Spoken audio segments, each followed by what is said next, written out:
right, guys, Chris Ehmke here with Diesel Performance Podcast, and I'm here joined with Nick. Yeah, buddy. And we're in a 4th Gen Dodge.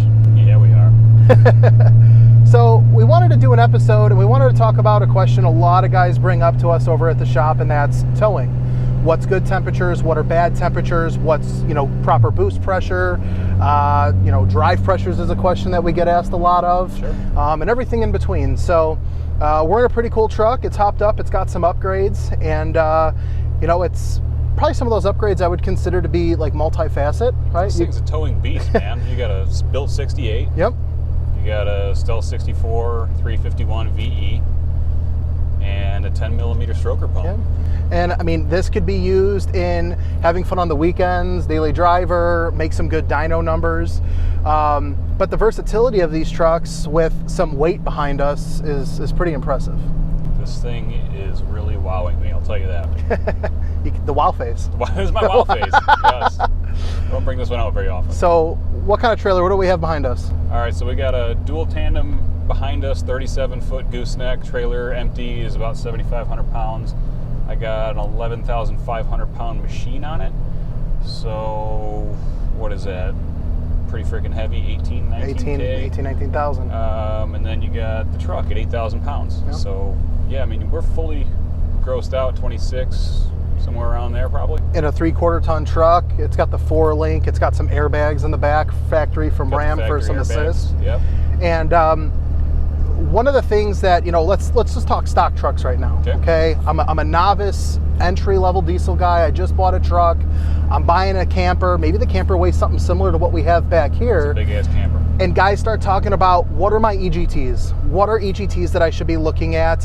When are they important and when are they not important? Right. When does that become a factor? Okay, so EGTs are going to be a factor under heavy load. That's the time when you're working the turbocharger the most. That's the time when you should be watching EGTs. That's the time when the exhaust gas temps are heating up your oil and all that stuff comes together, right? So when I'm watching EGTs, I don't even pay attention if they're under 900 degrees. Let the truck do whatever it wants. It's heating the cat up. If it's doing whatever process it's doing under 900 degrees, I don't really care. Once it starts cresting over 900 degrees, I'm like, okay, the truck is working. We're starting to get some use out of this turbocharger. You're gonna see the boost start to come in. Around 1050, 1100, the turbo should be singing. So we are working the turbocharger. Everything's happy. And everything's happy up to 1250, 1300 degrees probably. After we start to crest 1300, 1350, you're starting to put a lot of heat into the oil. So remember, you got oil cooling the engine down. You got oil going through the turbocharger. The turbocharger is getting hot at 1350. Can the truck run there for a while? Sure, no problem.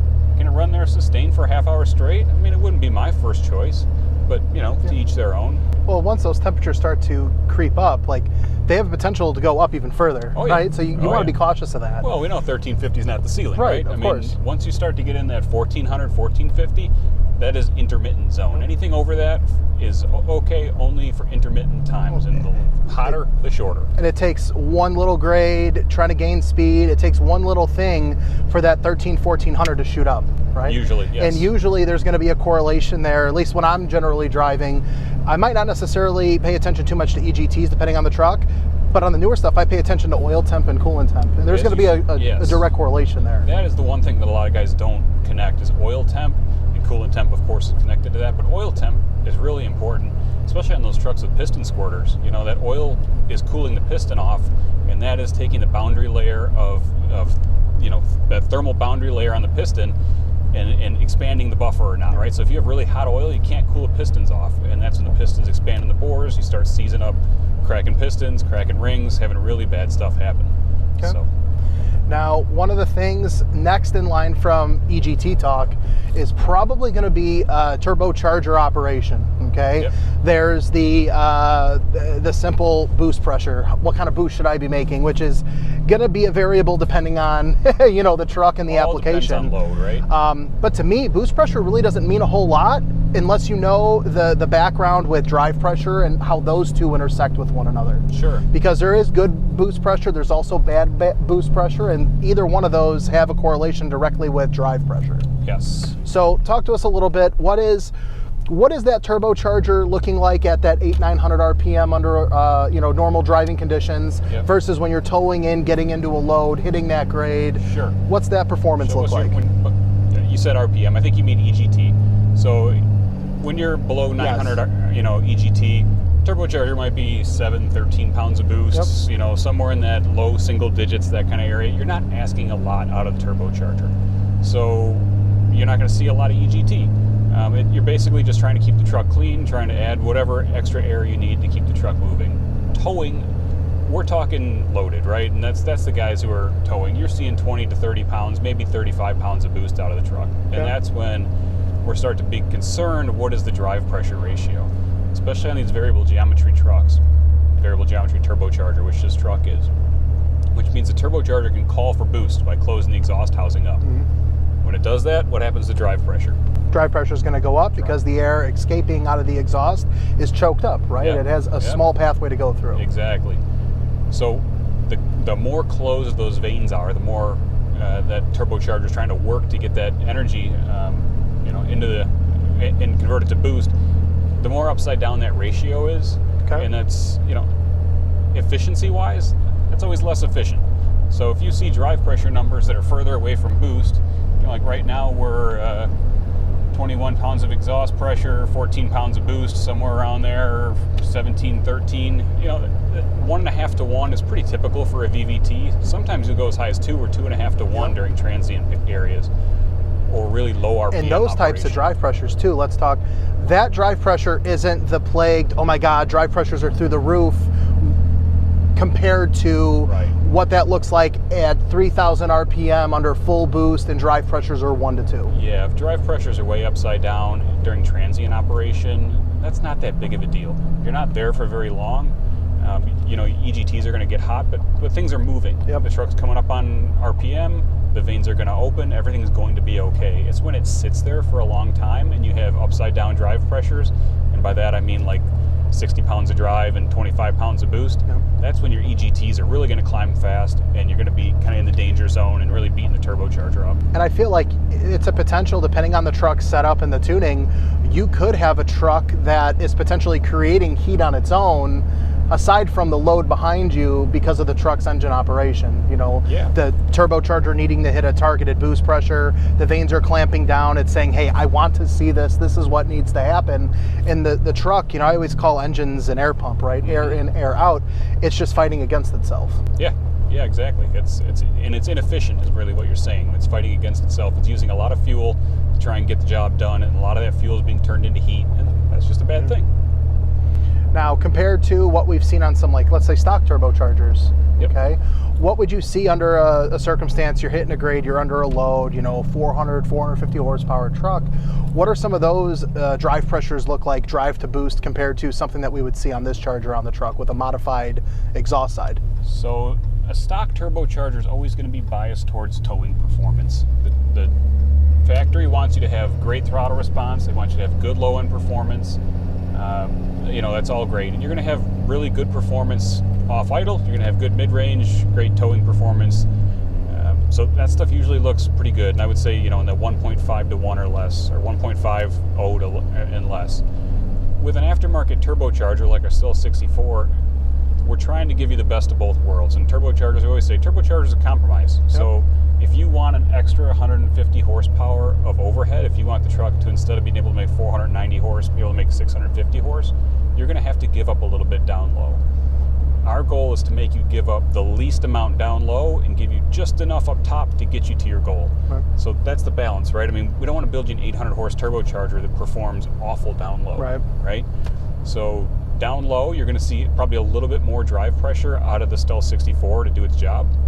Up top, you're going to see less. You're going to see it perform better than stock, right? Because under high load, the Still 64 is going to outperform the stock turbocharger. One of the things I noticed when we were back there and we were kind of hitting that little hill and you were gaining speed, EGTs were 900, similar to now. You're talking 900, 1,000, you're gaining speed, you're kind of going up that hill, and then those temperatures just start to come right back down once it gets to its target. Once it gets in its efficiency range, right? So you see me pull out. So the awesome thing about this turbo is the thing will pull from 1350. It's got power way down low, and we're 26,000 pounds combined vehicle weight. That's a lot of weight. So to have the turbo be able to pull from there is a real asset. As RPM comes up, the turbocharger moves into its efficiency range. You see the vanes drop out of it, and you see EGTs start to come down, right? And then if I push it even further, you'll see EGTs come back up because the load comes up, right? But I mean, this is where this thing shines. It loves to be, it's like, what other aftermarket charger are you lugging at 1,450 RPM, 15 pounds of boost? I can push it even further. Well, I mean, these are 1,200 degrees, 20 pounds of boost. I mean, this thing is pulling at gross vehicle weight right now, and it's just effortlessly. Just a motor, man. And then get to the top of that hill, and now we're seeing those temperatures start to kind of alleviate, right? Yeah, I mean, they're coming, still coming up, but engine speed, we're staying in 6th gear. If I was to drop 1 gear, things would cool right off. No, it'd be a done deal. Now, you see so many times, or I hear so many times about guys, they spec the truck based off of a friend's recommendation or maybe a speed shop that, they're more inclined to performance and not necessarily the towing aspect. Yep. And the setup can do it, but they're going into, I have to downshift the truck, or I have to run the truck manually in a different gear to make sure I am controlling EGTs. Never once on a trip like this are we playing with the tap shifter. Are we playing with the shifting and making the trans hold a certain gear? We're basically telling the truck, hey, you're in tow haul, hey, your exhaust brake's on, just go do your thing. This is a stock shift point tune. It actually has lower than stock lockup points. So stock shift schedule, no funny business with the trans tune. I mean, you can see the thing pulling 1,400 RPM. I mean, it's really easy for inexperienced shops to over-spec a turbocharger. They want to wow you. They want you to be impressed with that top-end pull, with that, they know you're going to want to buy that big wheel. You want the biggest wheel. Bigger is better. Exactly, yeah, bigger is better. But if this turbo makes 650 horse and another turbo makes 650 horse, it's bigger, and that's your goal is 650 horse, I always say buy the smallest turbo that gets the job done. Yeah. That's going to make you the happiest. Well, it's all based on use and what you aspire to the truck to perform like, right? Exactly. So what are some other things, like when you're going in and you create a tune for a truck, let's say, or you're driving a truck and baselining that stock truck, aside from some of the key points that we looked at, what are some other things that you think of that needs to have that improvement under towing workload? So to be specific to the HE351 VE and 300 VG, to be specific to late model Ram, I'm looking at the vane position. So when we're working these trucks hard stock, I'm looking at the vane position, and these trucks need a lot of vane position. They need the vanes to be almost halfway closed to get a lot of performance out of them. And that's because the factory has this kind of relief built into the vane, and you get into that relief and you start to drop boost and really kind of get into a rough spot if you open the vanes up. Tuners know, right? If you're tuning for boost on a late model Cummins, you have to keep the vanes closed partially at full throttle. You can't go to 0% vane.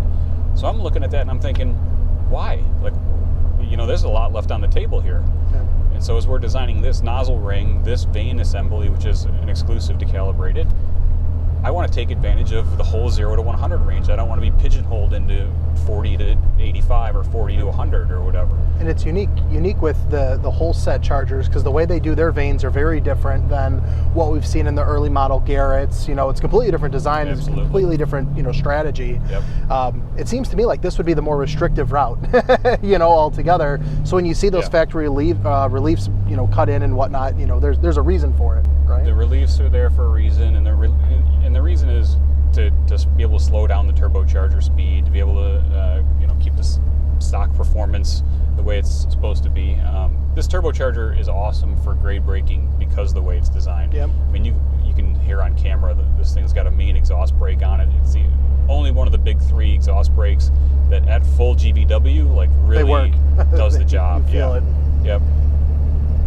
No, I mean, I've always been one to kind of be in tune with engine sound, when the engine's under a load, and this thing just seems like it's happy. Like it's not working too much to perform the task at hand. It's a pleasure to drive, man. I mean, you're seeing exhaust pressure at 40 pounds and boost to 30, sometimes even better ratios than that. I mean, it's like this thing's just moving a ton of air. EGTs, they don't get high. If you're over 2,000 RPM, the turbo's in its sweet spot. Yep. You're going to have to be driving really obnoxiously to get this thing hot.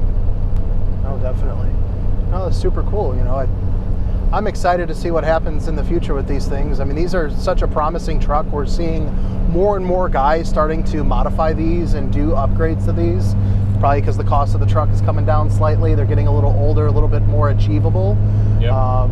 You know, so it's cool to see, you know, like the new era of the diesel performance. You know, we played around with 5.9s for how many years? You know, we've been tuning these trucks for how many years?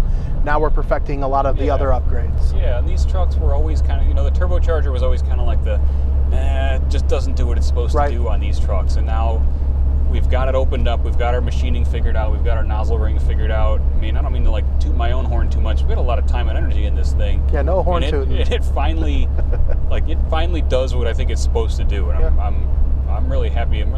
It's a fun truck to tow with. It's a fun truck to drive. It's got great response. I mean, you can see it on the gauges, man. Anybody watching this video, as I'm leaning on this thing, you can see, you know, making 40 pounds, 41 pounds of boost, and the turbo's just like, yep, I'll take that. Give me more. One of the cool things too that, you know, that we have done, and this is kind of one of the first times that we've done this, is if you go on to Calibrated's website, you know, DuramaxTuner.com, Calibrated Power, we actually have a couple of templates to help guys out with tuning these turbochargers to once again prove there's not a lot of crazy voodoo in the making this do what it's supposed to. Yes. Thank you for bringing that up, Chris. Because this turbo is different than anything else on the market, the tuning regimen is different than anything else on the market. So it's not difficult. We provide it for your tuner. If your tuner has any experience whatsoever with this platform, they should have no problem at all implementing the changes we're asking for. Basically, we're just asking them to open the vanes up and allow the extra turbine space that we provided to be used so that we can lower drive pressure, so that we can increase boost, so we can improve efficiency. You know, it's a basic setup. It works. It's pretty nasty. Very good. I appreciate you taking the time. I know things are busy over at the shop and whatnot, but it was nice to be able to get this thing out on the road and kind of get some real world kind of firsthand experience, you know, for the listeners and the viewers. I love driving it. It's a pleasure. I appreciate you riding along and seeing what it's like, and you know, hopefully guys listening can see this is the real deal. Yeah. If you have a load like this and you want a high performance late model Ram, that's what we're doing.